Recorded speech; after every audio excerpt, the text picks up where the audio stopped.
the limitations of treating mental illness with medications.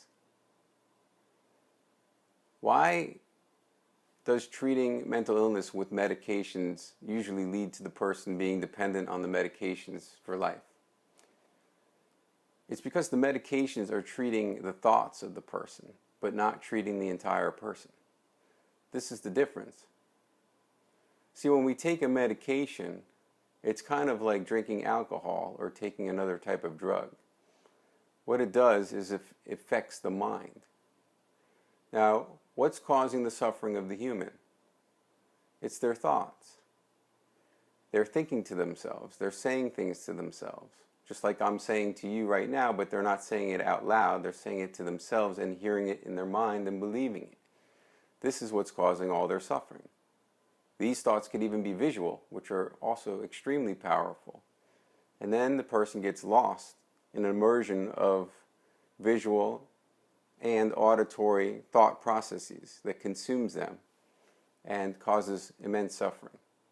So the medications are just that.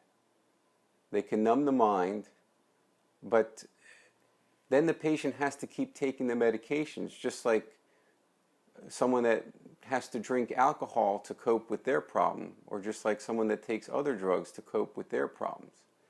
They're taking substances to numb the mind so that they don't have to deal with the thoughts in their mind. Now, this will go on likely for the rest of their lives unless the core etiology is addressed.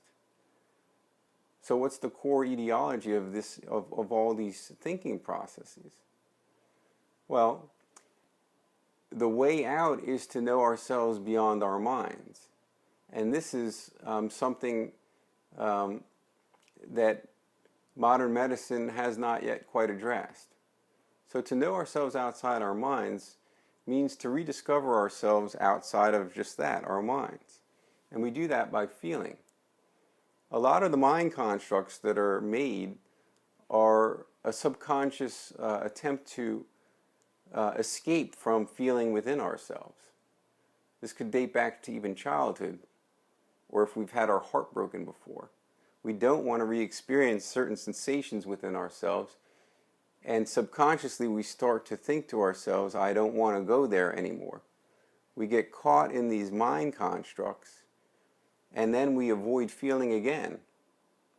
So then the mind just becomes more and more active, and then we end up with just a bunch of thoughts running in our head. The way out of this cycle, instead of just running to medications or talking about our problems, is actually to go back into ourselves and feel these things. Because when we allow ourselves to feel again, that's when the healing can take place. When we allow ourselves to go back to our heart and just sit there and feel what it feels like, we'll see that it won't kill us to feel that.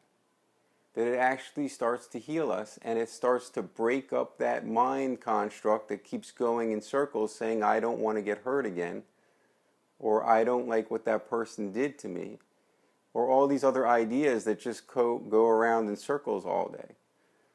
So this is the more long-term solution, because it's getting to the etiology of the problem rather than just dealing with the end product, which is just the thinking mind. And this is beyond thought.